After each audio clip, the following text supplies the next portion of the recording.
Hey, and welcome to the second week of the exchange. It's so good to see all of you guys. How is everybody today? Good. Great. Awesome. Good. Awesome. Well, Yep. it's really good to see you. This second week, we like as promised, we have a new expert that we've called upon, Kathy Teater. Kathy, can you say hi? Hi.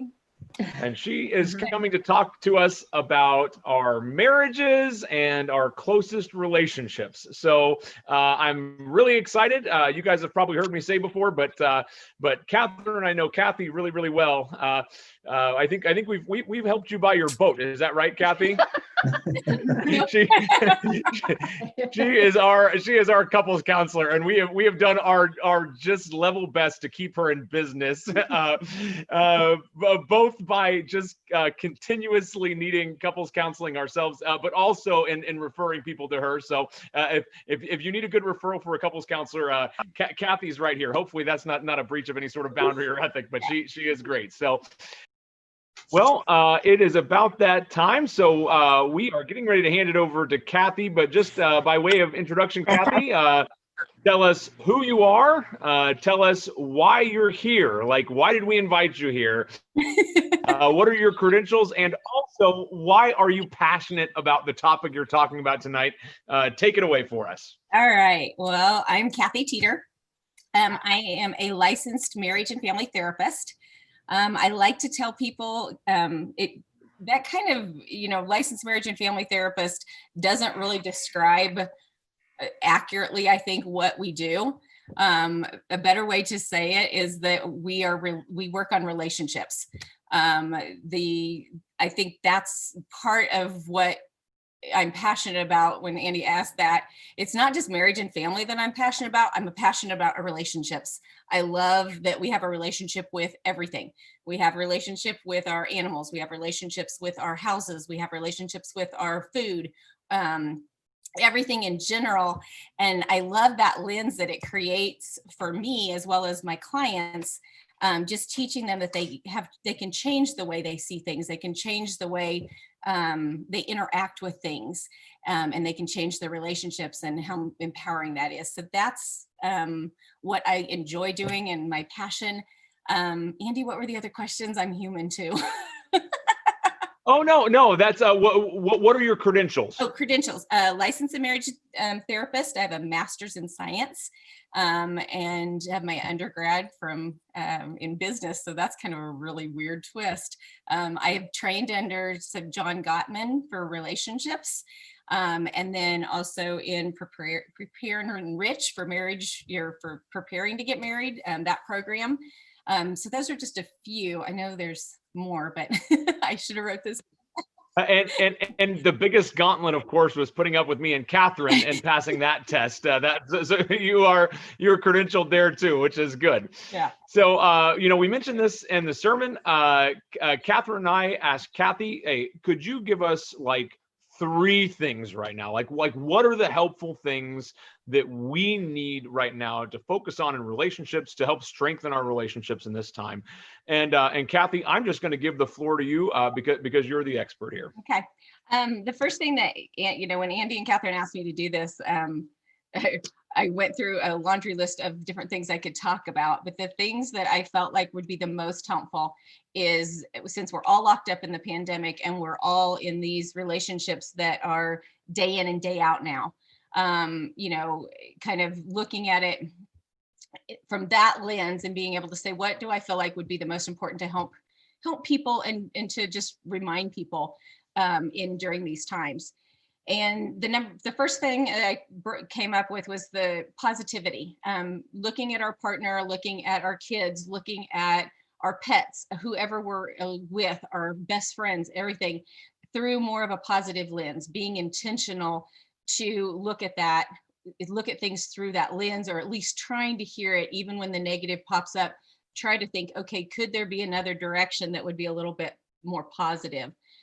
If the negative lenses do pop up, always trying to remember what Gottman talks about in the sense of trying to, if we have one negative thought about a friend, try to have 5 positives. It's a 5-to-1 ratio.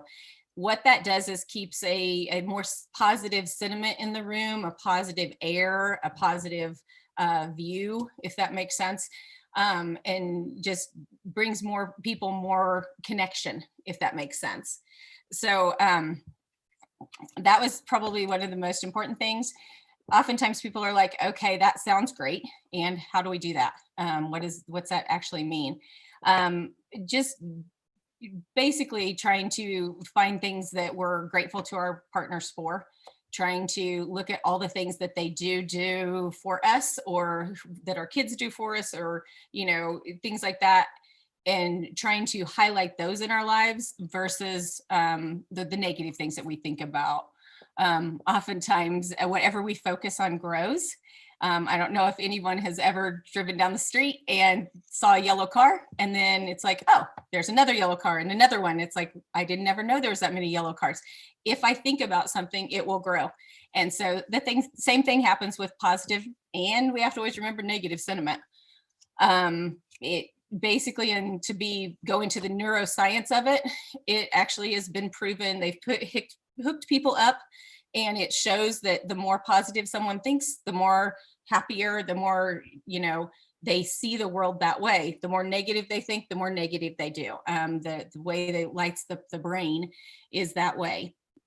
And so positive affirmations are a value in that kind of stuff.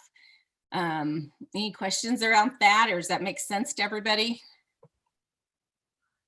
So is it like, so are we responsible for like grand gestures here? Like if we say to somebody like, if I have a negative thought about Catherine, do I have to like then write her like a love note or something? Yes. Or like what does this actually look like in a day-to-day thing? Is it like every negative thought we have, it's just like, I've got to think only positive for 5 thoughts, or write something down? What does it look like practically? Homework wise, it's all those tools, a lot of those things work, and they seem silly, but it's like, if it pops up and it's like, oh, that's driving me crazy, you know, take a deep breath, go to the bathroom and go, yes, that drives me crazy. And I also love the fact that my partner's here and that they are smiling at me this morning and they picked me a cup of coffee, but it will counteract if you'll go in and take the time to be able to acknowledge, I had a yuck thought, but if I'll go in and try to remember the good things, it will calm that yuck down, and it won't build up on top of each other. So does that make sense? And you can either write it, you can think it, it doesn't matter. It's what everybody's comfortable with. So just the act of doing it. So does that make sense? So anybody else have any questions about that? No. All right. And I can keep moving, or if people want to stay on that topic, we can break out in groups again and talk about positive sentiment more, or we can go on to the next part is talking to people about how they argue, how they settle things, because there's a lot of that going on. How does everybody feel? Move on? Yep. Okay. All right. The next key thing that I wanted to talk about is basically helping people have disagreements, have arguments, have conflict, fighting, however you want to look at it. And the reason this is so important, mostly in the close quarters that we're in, is the disagreements. When we're different, when we see things differently, this is the major place for resentment. And resentment is what breaks up relationships. It's what causes a family member to cut off from a family member. It's what causes couples to divorce. It's the leading thing that causes us to say, no more, can't do this anymore. It's a buildup of resentment. So that's the reason it's so important to really pay attention to our resentment levels towards things.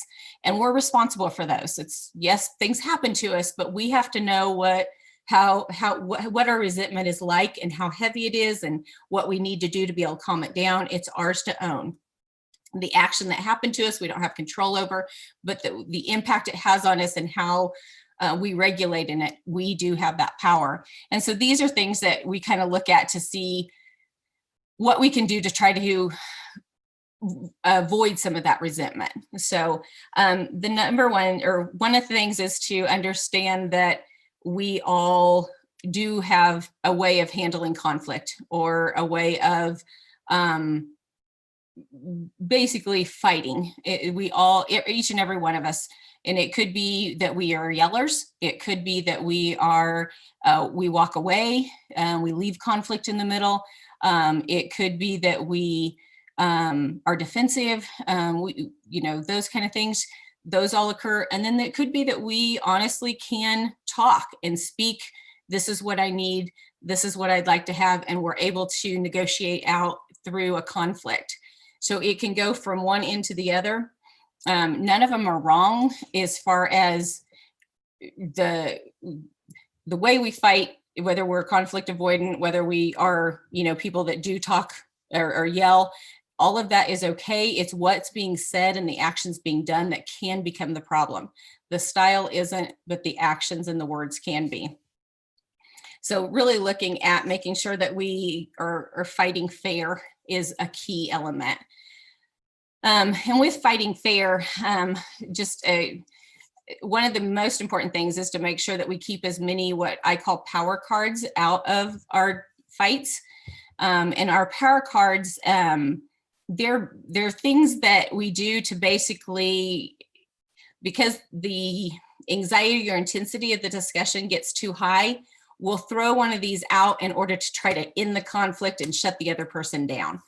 They're usually things like name calling or attacking the person's character, where we'll be like, you do this and you do that and you always and you don't appreciate, those kind of things. Accusing people type things. Another way, the second way we do things is kind of the absolutes. You never or you always, those absolutes. Those are really big power plays that we're really trying to get that other person shut down in the conflict. Bring in our relatives, bring in our friends. Well, John would have never done this and Martha would have never done this and Harry would have never done this. Bringing in that kind of the cavalry to prove our points. The next one is the win-lose types. Win-lose means that my way's better, your way's better, and we get into the comparison and the almost like making our partner the monster. It's like, this isn't really about just getting my way. It's about making sure you're wrong. It's that really, I've got to make sure that I don't sign up with you because you are now the problem type thing. Going nuclear is the fifth one, which is the divorce card, or my son used to do it. He doesn't do it anymore because it doesn't affect me, but kids are great with the, I hate you, mom. Yeah, that's a big power one. Shuts a parent down really quick. Or I'm never speaking to you again. I hear that between my two kids, those type things. And those are unfair because they're really going for those, jugulars, like, we're going to end this conflict now. Sixth one is the who has it worse card. My kids will do that one. Now it's my crown. You had it longer than I had it. And they'll go back and forth with who had the swing longer and who had this longer and the who has it worst. And, my answer is always, we all have it bad sometimes. I mean, just kind of that surrendering, we're never going to win that. Nobody's ever going to win. So knowing that that's a power card and not getting involved with it. Defensive listening. So sitting there while your partner is talking and you're sitting there going, oh, I can combat with that and I can combat with that. So not really listening to what they're saying, but really coming up with that combat against each other. So we're not really caring to hear them. We're really just going, I will win, watch me. Just that really intense listening to overshadow what they're saying. The number 8 is what I call when we become like little rubber balls or rubber people, nothing sticks to us. And so, somebody throws at us and, yesterday the towels were left out and Well, I didn't do that. The dog did that. My daughter the other day told me the ghost did it. I thought that was great. I was like, yeah, we got zombies and ghosts and everything else in our house. Nothing sticks to my 4-year-old. Trust me, just ask her. So it's that blaming something else, blaming somebody else, You yelled at me, so I yelled at you. That never solves anything. We're never going to go forward in it. We're basically just going to keep escalating in the fight. And so those are things to stay away from. Those are I mean, there's lots and lots more, but those are some really good examples of different ones. Does anybody else, can anybody think of any that I've forgotten or not brought up? I don't know if I can think of any other ones, but I felt like if we were playing bingo, it's like, oh no, it's like, hopefully we weren't playing blackout bingo. I feel, is anybody else feeling a little attacked here? I don't know. These are all human nature. Please know that. And they are all things that we all do at some point or have done at some point. Like I said, my kids do it naturally. I'm watching them and I'm like, they're learning how to do conflict. And you know, I myself, when I read through the list, it's like, oh yeah, I did that one last week. They're a natural tool that we pull out because our anxiety goes up and our emotions get big and we want things to settle down. And we're trying to get ourselves back regulated or the relationship regulated. They're natural. They're not helpful, but they're natural. So does that make sense? No. Does anybody have any questions? Well, I was just thinking, you're talking about them being natural. I think they come out most, at least in my life, in marriage and parenting, and sometimes with immediate family. But if you look at like leadership, and the way like organizations are run, you see a lot of these behaviors like in conflicts around like the board table or even like at a church meeting. And I also think like, oh, watching the political debates, like you could also get a blackout on your bingo card if you look at all of the tactics that are used in their fights as well. And so it's, I mean, not that that's comforting, but it's like, it's helpful to see, oh, it really is everywhere. And the thing I was going to bring up that you've kind of helped us think about is like the role of being stuck in the amygdala and the importance of like breaks, whether they're breaks to find your voice or breaks to bring your voice back down. I didn't know if you could talk a little bit about that. Yes, would love to. Yeah, when these are all, you know, these little different things that we do like this, the power cards come out, they're all opportunities for us to see that our conflict resolution that we're addressing is going the wrong direction. So these are all places to pause. They're all places to be able to say, wait, this is not how we want to handle this. You know, let's take a timeout. Let's take a breather, come back and get back on topic. Let's come back and talk about what kind of car we want to buy, or, you know, where we're going to go to dinner tonight. Or, you know, if it happens to be, you know, you said this and, you know, it hurt my feelings, but let's take a break before we go any farther, because this is going the wrong direction. We're going upward in our conflict versus downward in our conflict to solve resolution.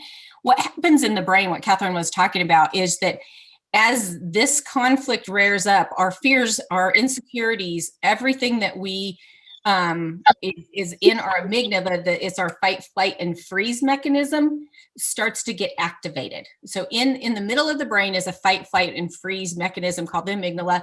If this part of the brain is so important, because it's what will have people be able to run 5 miles after a car wreck, and they don't even know how they ran 5 miles because they can't walk a block. This is when somebody lifts a car and they're like, I don't even know how I lifted the car. I can't lift 10 pounds, but I lifted this car off this guy because he was underneath it. The brain goes into what's called autopilot. And in a fight, that can oftentimes happen. And that's where people are like, I did some really yucky stuff to my partner last night, and I'm so sorry. That's because the part of their brain that was in control was in a fight, flight, or freeze mechanism. They were after, they felt like their life was in danger. It doesn't mean their life was in danger. Their partner was not going to hurt them, but emotionally they felt that way. And so that's what Catherine was talking about with the fight, flight, or freeze. So that's in the middle of the brain. On the front part is what we call the frontal cortex, or the executive part of the brain. This is what keeps us organized. This is what helps us rationalize. It's not very emotional. It's very organized. The amygdala is all emotional. It's pretty much has no, like I said, common sense. I can't walk a mile, but I ran 6. It doesn't stop and think about logic. It's pure adrenaline go. The frontal cortex is more executive. It's more a planner. It's all, you know, it's very aware of everything. It's not as emotional. It has the ability to process emotions, but it doesn't react in emotional ways, if that makes sense.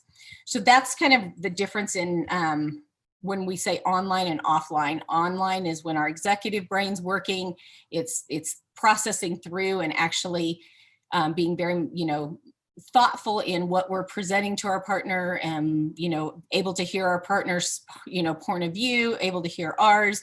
It can go and be in and out of those conversations. If it gets triggered by one of the power cards, or we ourselves get triggered by something, we can flip into the amygdala, and that's when the fights usually go into a non-productive role. So does that make sense, or does that kind of answer all that? No. Is anybody having? So yeah, I think that makes a lot of sense, Kathy. So tell me this: if you find yourself like stuck in your amygdala, what do you do? And is best thing to do immediately is take a timeout, take a break. If you find yourself acting in ways where or your partner is, that are just autopilot, not making sense, being able to say, we need to take a break, we need to go walk away from each other, we need to go in separate rooms, anything to change the dynamic that is going on. To take a break, splash water on your face, get a drink of water, anything like that. If you're in a car, you can name things and going down the road together. If you're locked up, I was just trying to think of things that, you know, if you're locked up and you can't take a time out, you know, the amygdala, when it's in control, it doesn't even see, it's where you'll miss an exit because you're so flooded with emotions. But if you start naming things on the road, signs, things like that, that puts the executive part of the brain back in whack, and it can usually start to calm that amygdala down. I always thought, like, I heard the term, don't let the sun go down on your anger. And I know some couples who live by that. Mm-hmm. Very early on, it became clear that that would not work for us. There were times where I just needed to feel things and have space, and same thing for Andy. And I'm actually more effective at engaging in the conversation when I have space. And so that was like good news to me. And anytime I feel big emotions, it could be at work, it could be at home, it could be with my partner, it could be with my kids, it could be with congregants, like just knowing that that's a sign I need to step back has been kind of helpful to me. Like, it's like my thermometer, like, okay, I'm not going to talk right now, I'm not going to lead, I need to just take a moment. And one thing that I remember you teaching us that was really helpful to me is, like, in those breaks, you can do things that will help you when you come back together. So, like, for instance, a partner who is always ready with the next argument might go do something mindless, like play a video game or watch TV. And a partner who gets intimidated and just doesn't know what to say, hypothetically, might go write down what they're feeling so that they could come back to the conversation and have some ideas. Hypothetically, I've heard that you might give that advice if you're a counselor. Yeah. The end. Yeah. Hypothetically, that's all right. Yes, each person has to know in those timeouts what helps them get back into a place where they are what we call in a green zone, in a space that I can start to hear my partner again, and I can really start to make executive choices, being able to really problem solve versus really just power play and try to fight, basically to have the power in the room. And the bonus is, it sounds really fancy when you say I'm using my executive function. So yes, it does, doesn't it?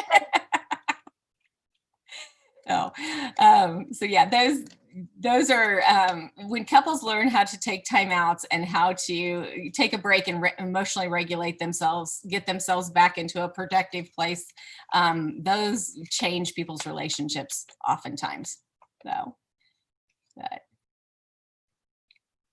do you want me to keep going with some other stuff? You know, move on. Okay. Yeah, all right. The thing, John Gottman, who is what we call kind of the father of research of couples, he basically locked couples into a room and would turn the volume down like an apartment, not like lock them in, but they would stay for 24 hours. And he had cameras on him. They knew it. They signed consensus. But he would just watch the body language between couples, and he would watch how they interact and have dialogue.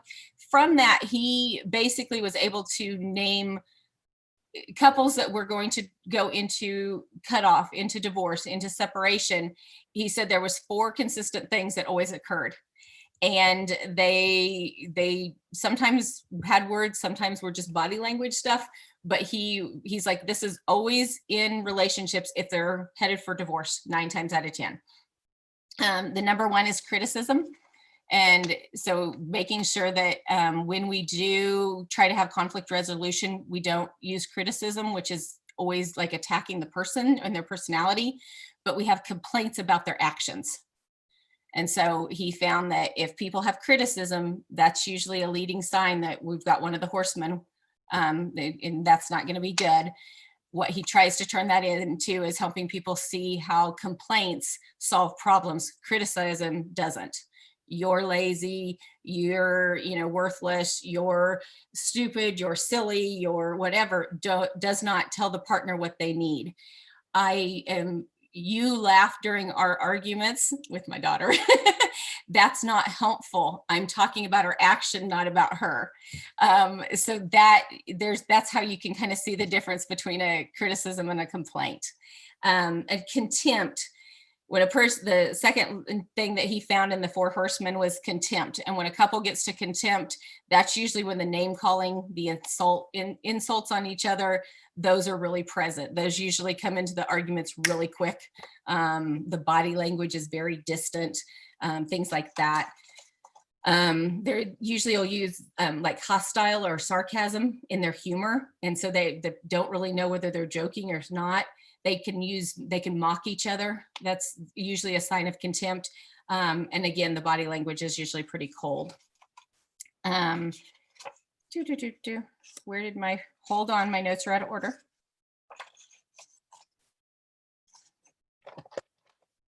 Two seconds, sorry. The other one is defensive, and I just lost my note card, so that's the reason I'm scrambling. But I can tell you defensive because it's pretty easy. We think we all understand that it's, basically combating whatever the other person says that I didn't do it, not owning it, not taking ownership of the situation, not taking responsibility. Those are all different forms of defense. And then the last one is what he calls stonewalling. And stonewalling is when we just shut down. We just quit listening. I call it the Snoopy air because literally the person Snoopy's the other person. They're just like, da, da, da, da, da, da, da. They're checked out. They're not even in the room anymore. The other person's like, blah, blah, blah, blah, blah, and they're just gone.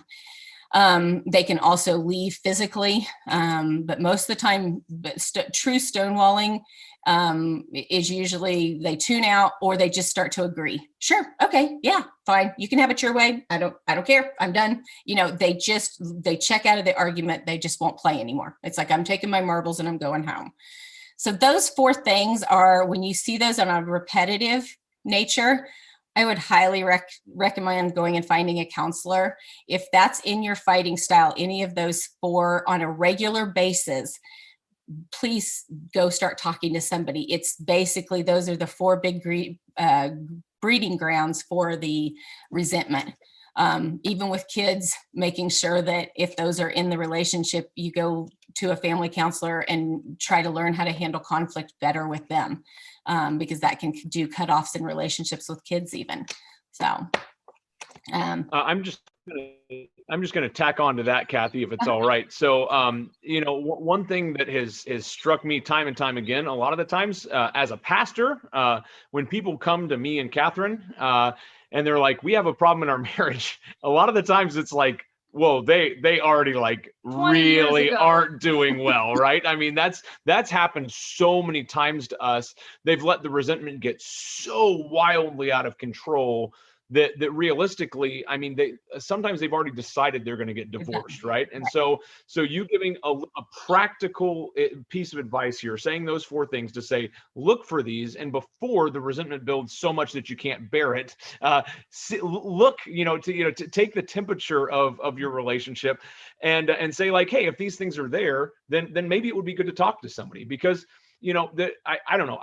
I don't know if you guys did, but I grew up with a considerable amount of stigma around the idea of couples counseling, or counseling in general, right? It's like, if you're doing that, it's because there's something profoundly wrong with you. That's only something for weak people to do. And that has just been, I am in a happy marriage because we're in counseling, right? And I think that's the thing for me, is like is being a little preemptive on that versus just letting things happen and letting the resentment build offline until it's too late. So for whoever that encouragement might be helpful for, that's my piece of encouragement. And of course, we don't want to be the people that are like, it sounds like you need counseling, but some of you have close friendships with people where they're calling you day after day, saying the same things that are reflecting like that they're really hurting in whatever relationship, a relationship with a sibling, or estranged from their parents, or in a marriage, like to tell them like one-on-one in a helpful way, like even from your own experience, like I think that could be really helpful, even if you're just helping people go the right direction. As Christians, I think they're expecting us to just offer prayer, but what if we're offering prayer and like a direction, a way forward? I think that we can even just be helpful in that way. And I appreciate you guys saying that so much, because there's so much truth in what Catherine and Andy both just said right there. Oftentimes when they show up at my office or any marriage and family therapist office, the saddest part for us is there's so much resentment that no one even wants to do the work. And sometimes you can't even, it's so far gone the repair. If people come to us when they're starting to see the conflicts and stuff like that, there's still enough positive sentiment between them that there can be that repair, that you can create that space to be able to start to make some changes. And it's really, really heartbreaking when it is the other side, when it's so far gone, it's just too late. It's probably the most painful part of my job. When you just like, I will sit with you as long as I can. And I can't promise you the resentment's pretty big in the room. So it's hard. So in that, probably the next question a lot of people have is kind of, how do we have a productive argument? How do we have a productive disagree? When we do disagree, how do we go about that? If we don't just, hey, want to fight today? I mean, it's like, how do we go about that? The first thing I always recommend to people is that they schedule their arguments. And I know that sounds funny, but it's really not. You're kind of saying, can we have a complaint department? Can we have a time on Saturday afternoon that I can say what's not working for me and you can say what's not working for you, and we can sit down and kind of talk to them, versus what usually happens is on the way out the door, hey, I didn't like the way you, and then you send them off to work. Or, just in the kitchen in general. And so trying to really have those conversations when both people are fresh, they're ready to do it. They're ready to really listen. As I tell my kids, they've got their ears turned on, just really ready to be there for their partner and hear what they are struggling with or what they're struggling with in the relationship. So setting a schedule, having an agenda or a structure, meaning that we both know what we're coming to the table to talk about. We're going to talk about the new car that we need to buy. We're going to talk about possibly moving. We're going to talk about the job change. We're going to talk about the fact that all week long you haven't spoke to me. Whatever it is, both people are prepared, and they've been able to a little bit of process on it, so nobody's getting caught off guard. And then the key part is the listening. My mom used to say, God gave me 2 ears and 1 mouth for a reason. I think everybody's probably heard that, right? There's truth in that. In arguments, we think that we should be doing a lot of talking. We should really be doing a lot of listening. You're listening for emotions. You're listening for opportunities to be able to bond with your partner and show them how much you care. You're showing that, hey, whatever you're saying, I'm listening to you and I understand you. And I want you to be happy in our marriage, or I want you to be happy in our friendship, or I want you to be happy in the relationship. And I care enough to sit here at the table with you. So with that attitude, oftentimes that even just starts the conversations into a much better place. And then 3, that we're looking for a compromise. We're not looking at my way of being or my way of being or someone else's way of being, that we're looking for a compromise. My favorite story is when we went to buy a car in my family, and I am a Toyota girl, have been all my life. I married a Toyota boy. And so we went to buy our first car and it didn't go very well. We started in on our justifications about the resale value and the mileage. And, I've had this one for this many years. And then finally we were like, okay, our marriage is worth more. We're not going to get a Honda or a Toyota. We're going to go test drive. And we test drove everything. I mean, we did Jeeps, we did Fords. I mean, we did them all. Finally, we came back to the table and we had a great compromise. Toyotas and Hondas are both great. I now drive the Honda minivan because it was the best price minivan. He drives the Toyota 4Runner. And that's how we compromised. We agreed that they were both great cars and we had a win-win. And like I said, I now drive the Honda. So that to me is kind of how you can have a productive one. And we had to both be willing to let go of our wants, or I have to have a Toyota in order for us to put the marriage first and be able to have that resolution. But we did that very much with a lot of planning and not a lot of, a lot of space for the conversations to be able to be done. So does that all make sense on kind of how to schedule and how to kind of start into a conflict so that we try to get the best results? Does anybody have any questions on that? No. Okay. I don't know if I have a question, Kathy, but I will say this. So the talk about scheduling your fights or scheduling the conflicts, that's a novel concept, right? That's something really unusual. But I think could you talk just a little bit about the red, green, and yellow that you've talked to us about? If that's not on your agenda for later, you can talk about that and how that relates with this sticking in your executive functions versus amygdala when you have those things. Yes, one of the very first things I work with couples on is knowing where they're at emotionally. And part of the reason you schedule arguments is so that people are in what we call the green zone. And the green zone can be just really, you can say anything to me and I'll be okay. You could walk in the door and be like, I wrecked the car. And I'd be like, oh my gosh, are you okay? I'm so sorry that happened to you. That's my green zone response. The yellow zone is more of, I've been at home all day with the kids. They've been fighting and I'm just a little agitated. I'm just a little irritated. My fuse is a little bit shorter. I haven't lost it yet, but I'm boiling a little. And somebody walks in and says, I wrecked the car. I go, really? Seriously? Oh, well, you've got to be kidding me. That's my yellow zone response. I don't have the emotional capacity to handle it very well. And then I have my red zone response, which is when I am toast. The kids have been fighting. They've broke several things. It's just been a long day. And then you tell me we wrecked the car and I go, you were texting on your phone, weren't you? I know you were. And I go into full blown attack. My amygdala, as we were talking about earlier, is in the driver's seat. It's that kind, knowing which zone you're in, mostly during fights, is so important, because if you're in the red zone, you're going to get red zone results. If you're in the yellow zone, you're probably going to get yellow zone results. If you're in the green zone, hopefully you go after conflict resolutions, if that makes sense. But it's really hard to be in the red and expect to have a conflict resolution.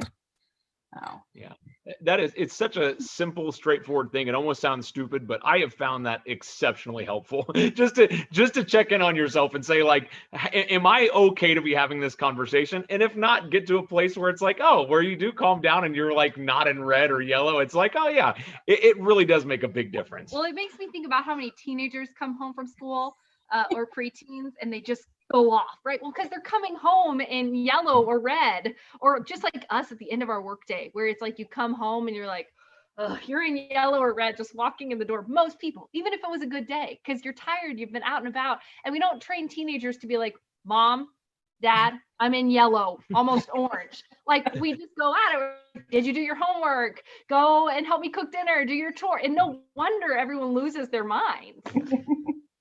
Oh, yeah, and that it's so true. And it does help. I mean, just being aware of each other's zones, being aware of that people could be in red zones, checking in with them. It does help a lot. It actually leads me into the next thing I was going to talk about. So that's perfect. Things to make sure that we do for our relationships. So basically moderating, managing our own emotions, being aware of our own emotional state. Trying to think of the person as an ally, trying to think of everybody not being, against or, but they're really an ally in trying to make a peaceful home or in trying to make a peaceful resolution or anything like that. Acknowledging other people's point of views. So being able to say, I understand where you're coming from. I hear that the Honda is very important to you because your dad drove them and your mom drove them and that's all you've ever had. But really being able to have that compassion and empathy for whatever they're bringing to the table as their reasoning doesn't make mine less important with my Toyota, but it does help to be able to stay connected with our partner when you can validate what they're saying. And then this one things like Andy was saying, silly, but it's sometimes we forget, but being polite, being nice, just genuinely being nice to our partner when we aren't seeing things eye to eye. It doesn't, just because I don't see eye to eye doesn't mean I need to not talk to my husband for 2 hours or that I need to slam doors or whatever. I can still be like, I don't like what you just said and I don't like the way you're approaching. Can I still get you a glass of water? I can still care for you and be angry at you at the same time. Sometimes that's easier said than done, but it is possible if that makes sense. We can still be human and polite to each other. So does that all make sense? Yeah. One other last final kind of deal breaker in arguments is if you're with someone who says, I can't and I will never do that, I can't do that, that's almost inviting natural red zone conflicts. I always tell people, I say, I'm struggling with that. I don't know if I can do that or not, but try not to ever say I won't or I can't.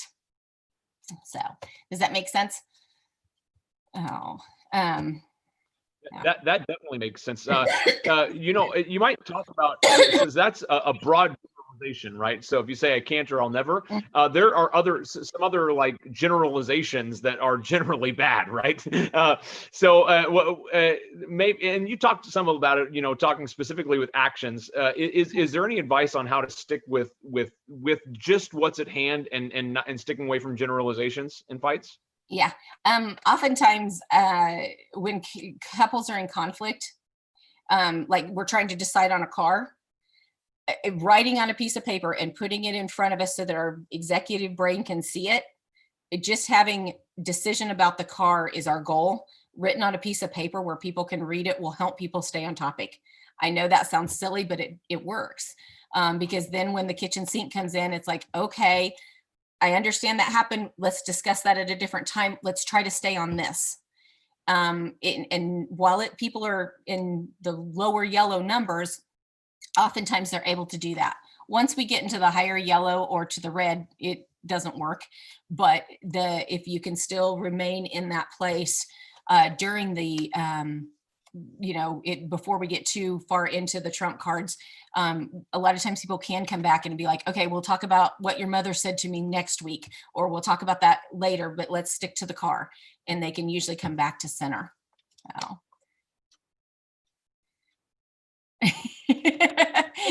We're talking about? I'm sorry, what?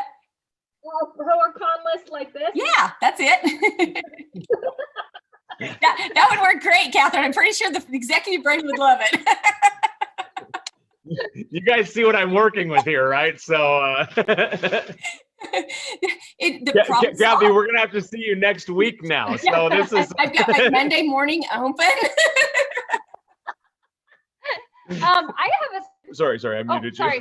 I have a serious question. So, there are a lot of people in this group who are divorced or single. Mm-hmm.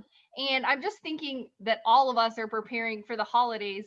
And you mentioned those things we're supposed to avoid. Criticizing, contempt, defensiveness, and stonewalling. I think about politics and like seeing family around the holidays and just how many relationships and family relationships are just totally fractured right now. And so like you can't make your friend from Bunko come to counseling with you probably. And you can't make the guy you hang out with at the diner come to counseling with you. And so like, what do you do, especially if it's family or significant friends who you're probably not going to be able to change some of those patterns with, but you don't want to cut them out of your life. Like, how do you manage yourself around that kind of toxic behavior? So I have a lot of congregants coming and saying like, I'm going to lose my mind right now, Catherine, based on what's going on with the political situation. I'm still wondering what guy you're hanging out with at a diner. So I don't know what guys do. I thought that's what they did. Go to diners with other guys. I thought maybe it was Andy hanging out with the guy at the diner. That really confused everybody. Oh. All right. In those, what you're talking about, Catherine, a lot of times the 4 horsemen only come out into relationships when there's a lot of emotional collateral between the people. So the guy at the diner says something, unless it's about a topic that I have a lot of collateral with, I probably won't roll my eyes at him. I probably won't be in contempt with him type thing. Parents, children, those things, those are where, they're going to be there. And sometimes you can drag them to therapy and sometimes you can't. But part of it is just controlling your own behavior, making sure that you're controlling your own, basically behaviors of contempt and things like that. We can't stop others from having them. If they choose to have them, we just are, have to be able to be respectful and say, I can see this conversation isn't going anywhere, maybe we can restart it, that kind of stuff. But being just aware of our own horsemen within ourselves, what we do we get defensive? Do we get contempt? And you were talking about people that have been separated or went through a divorce or, don't have that.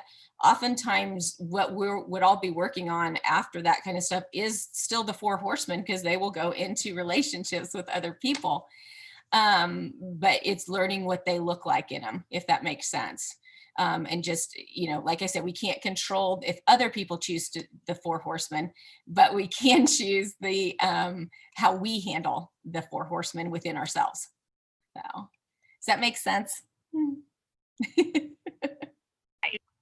Yep. No. All right. Good.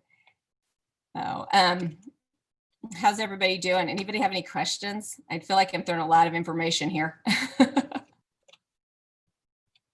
Everybody good? Want me to keep going? All right. The last thing I've got in my notes is talking about learning how to repair.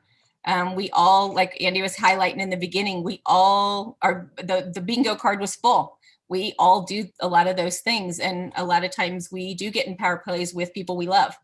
And when that happens, what do? I get in power plays with my kids. I mean, we get in power plays. It just happens. And when that does happen, learning that it's okay, that we are human beings that have forgiveness, that piece of it. But then, apologizing and learning how to apologize well. And apologizing doesn't just mean walking up and saying, sorry, man, or just sweeping it under the rug. A lot of people are just like, oh, you're nice to me again. Great. Conflict over.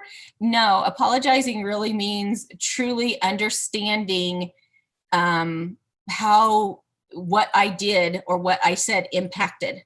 In most conflicts, both people need to apologize. I have never, no, I won't say never, I shouldn't use that word. I have very, very seldom see one person really, really harmful and the other person is able to emotionally regulate through the whole thing. 9 times out of 10, somewhere they trigger each other. And so both people can eventually say, yeah, if I had the redo stick, this is what I would redo differently. And, I wouldn't have said that, or I would have said this, or, I can see that I said that, really triggered or really amped you up. And I knew I was going to do that with that statement, or I was trying to shut you down and get you to quit and back off of me. But really owning what we did in the conflict, like I said, every once in a while you'll find a conflict that was one-sided, but for the most part, and I will say most of mine, even the ones with my 4-year-old, they're two-sided. She can push my buttons and so can my 6-year-old, just like my husband. I mean, everybody, we're human. It happens. We get emotionally flooded and it's okay. It's the main important thing is that we learn how to repair. The biggest obstacle in repair is pride. Most people do not like to own that they hurt somebody. It's really hard. And mostly if we love that person, it's twice as hard. And so being able to say that person is more important than the pride is very, very valuable. My faith is what probably got me to be able to do that. And maybe Andy and Catherine can talk a little bit more about that from that lens. But I struggled with pride in repairing and ownership. I couldn't stay in an apology very long until I brought my faith into it. And I got forgiveness. I was able to forgive myself for the injury that I did to my partner. So then I could then offer it to my partner, if that makes sense. And so, learning how to do that and learning how to be okay with that. In a repair, again, apologizing to the person, owning what you did, but not making excuses, blaming, or, highlighting other wrongdoings. Well, but you, or, I had a rough day. They don't need that yet. They need the repair. If they ask later, what was going on with you? Then you can explain that stuff, but they just need to know that the action that happened, that you're truly sorry that action happened or those words were said. And like I said, if the partner then wants it later, or you can say, can I kind of tell you where I was so you'll know that don't take this personal, that piece, would that be helpful? Then you can, but otherwise the person just really almost takes away the value of what you're trying to do. And then the final step, which is when everybody's pretty good about, maybe saying I'm sorry or maybe taking ownership, but then they don't know. It's like, well, now do I owe you? Do I have to pay you back? Do I have to be nice to you for 21 days? Or, do I have a penance here? What's the magic formula? There's no right or wrong answer to that. Everybody has a different apology style, meaning that everybody, just like the 5 languages, Gary Chapman has a 5 apologies type, language. Everybody's different. Everybody has a different way that heals them. Everyone has a different way of feeling okay and not resentment. And the goal with the apology is always to clean the slate so that no one has resentment. The goal is always to, at the end, both partners look at each other and say, are you going to have resentment about this area? Or are you going to have resentment about this conflict? And if we can both answer, no, I'm really good. I like you again. We're good. That's what you're after, is really that clean slate with no resentment. And again, asking them at the end, what do you need to be able to have that clean slate? Do you need me to write you a letter to tell you how sorry I am? Do you need me to just accept responsibility? Do you just need me to say, I did this, I'm sorry? Do you need the third one, how do I know this won't happen again? How do I know that you truly get it and are working to make sure it never happens to me again? And then some people just need that humbleness of you saying, can you forgive me? And then that allows them the space to be able to say yes. But each person is different. Each person has to know their own need, what they need to be able to not have resentment. A lot of times people need time too. So just because you're ready to repair doesn't mean the partner is. And sometimes you have to wait until they're ready. But being able to love them enough to give them that space and to be able to allow the time so that the resentment truly is gone and nobody's being pushed before they're ready, if that makes sense. So, and they're always, please hear in apologies, they're always emotional needs. No one needs, this was one of mine that I tried when I was younger. Nobody needs to go buy a new Coach purse to feel better. It didn't work. I didn't feel any better. I felt like crud. And I took it back and returned it because it was too expensive. So what about, does someone need a spotless house or a foot massage? Sorry, no. It can be done if, like Catherine and Andy are doing right now, it can be in a joking manner, but what the person needs more than anything is that they're being heard and that their hurt was being seen. So the emotional need needs to be acknowledged. The act is just the kind of bonus that couples tease around and joke around about, or I shouldn't say couples, Andy and Catherine tease around and joke around about. So does that make sense? Yeah.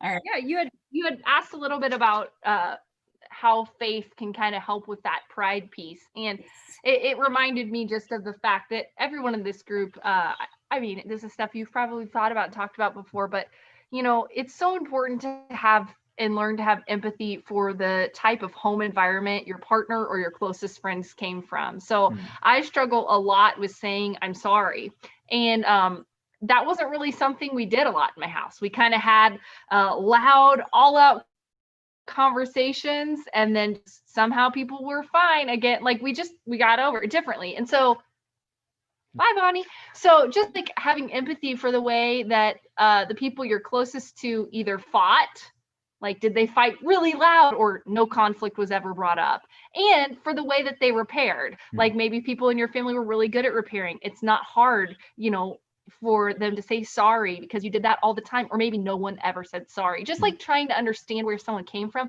that helps me, whether I'm dealing with Andy or a person I meet at church, like knowing kind of, and even just imagining, I don't know what their background was. I don't know what they've seen modeled before. You know, I don't know what they're going through. That's explaining why they're having trouble with this part of the process. And I actually had a word on the pride thing too. It's like, you know, a lot of the times for me, it's like when you're in a discussion, for me, it's like, well, no, I mean, the record has to be set straight. And, you know, it's like, we have to get this right. And it's like, so much of the time, that's like the enemy of being in right relationship is one of the individuals in it wanting to be right. It's like I can be right and very, very lonely and isolated right now, or I can just say, you know what, like, listen, there's two perspectives, and that's where that pride comes in. It's like who am I trying to prove this to right now? This is you know, we've all sinned and fallen short from the glory of God, and that's a pretty easy way to see it, I think. So good.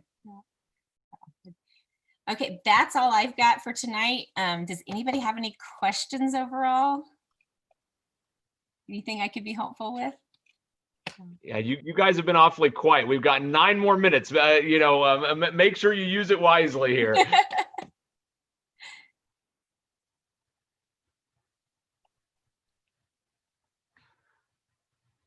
We're literally just going to look at you for the whole time if you don't say anything. So can we bounce around to people? What you doing?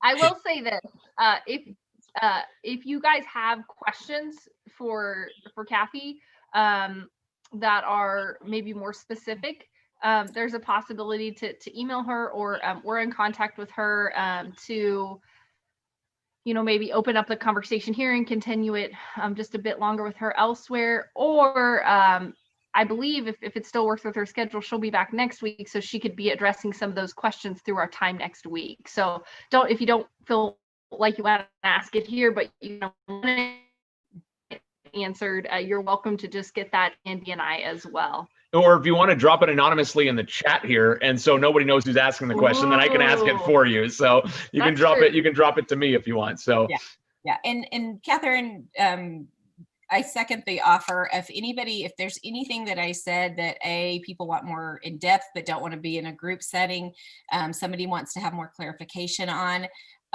please, I'm more than happy to either allow Catherine and Andy give out my phone number or my email, and be more than happy to, you know, have a 5-10 minute conversation about whatever it is that you're struggling with, or if you just need clarification or a little guidance or anything like that. I'm always available for anything like that.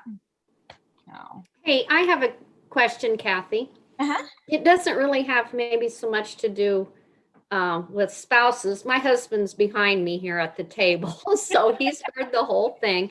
But if you don't want to talk about something, not necessarily with a spouse, but if you feel like a topic, and you know, we've kind of brought up politics a little bit. You don't want to hear it. You don't want to talk it, but yet if you just shut that person off, it's a bit disrespectful to that person, I'll admit, but Yeah. you know it's not going to go well. How do you deal with that? Yeah. What I kind of call it, I mean, you want to be able to acknowledge whatever it is that they're kind of, I hear politics is really important to you. Our friendship means more. And I just really would kind of prefer not to go into that because I'm afraid it's a hot topic for us. So anything like that, that is truthful, but yet is really kind of handing them an escape way out of the conversation, if that makes sense, an exit strategy. But you want to acknowledge this as much as possible, so they don't feel like you're just discounting them or just disregarding them, but you want to make sure they hear, I don't want to go down this path with you because you mean too much to me, is the overall kind of air that you want to give around it. Does that make sense? No. And that's a big one right now with the politics and next week coming around, and us all needing to unite after whatever happens. There's going to be a lot of that and some repair stuff that we're going to have to all do. So that's a great question. And I appreciate you bringing that to the table because it is a topic right now that there is a lot of people that I don't want to have that conversation with, if that makes sense. So being able to be honest about that and just be like, this isn't probably going to be in our best interest as friends, as family, as cousins, as whatever we're dealing with. So. How do you psych yourself up if you're conflict avoidant? That's where the structured complaint. Sometimes if I have really conflict avoidant people, or like a couple where one is very conflict avoidant, a lot of times even just typing an email with the conflict and sending it to the partner helps them get started, if that makes sense. Some of them, I do have couples that solve conflict their scheduled ways through email. They think better. They are able to do things more offline in a healthier way. They respond in more respectful ways to each other. And they honestly just fight through email. That's just what they do. And it's not like a fight. Again, it's conflict resolution, but they're doing what they need to do to be productive.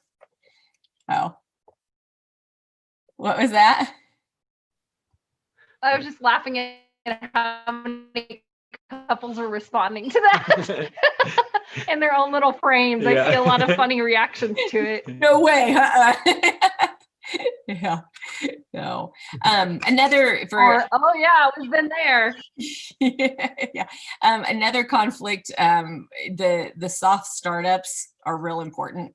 Soft startups, what Gottman calls a soft startup is, I'm starting with an I statement and owning the struggle that you're having, whether it be that you haven't showered in 5 years, or it's that you haven't picked up the groceries, or you haven't cooked a meal, or you won't take your plate to the kitchen sink.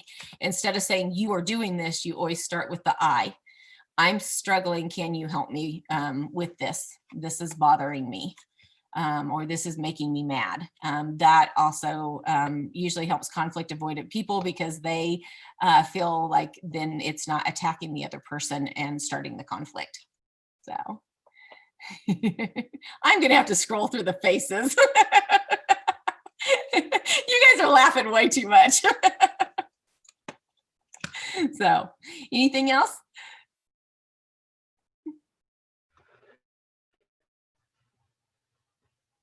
Oh, there's one question that came in anonymous. It says, my partner Jeff has really bad gas. What should I do?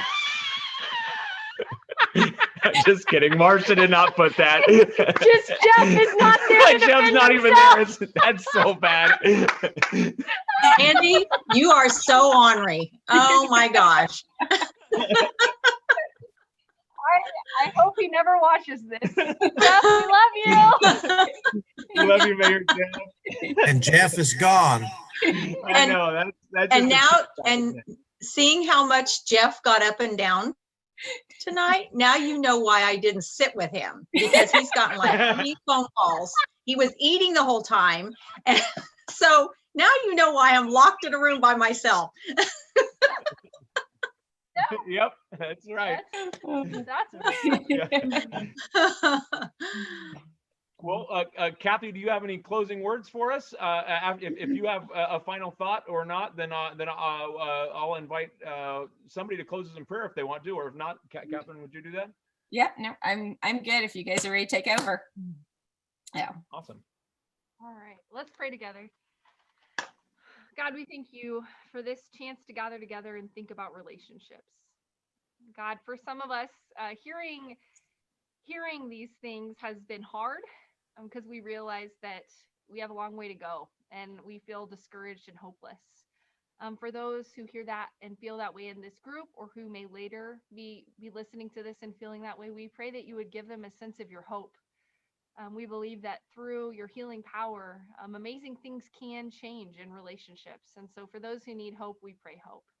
Others of us are sitting here and just feeling thankful for the relationships that we do have and the strengths that we've built over the years. And so God, help us to be people who are grateful and appreciative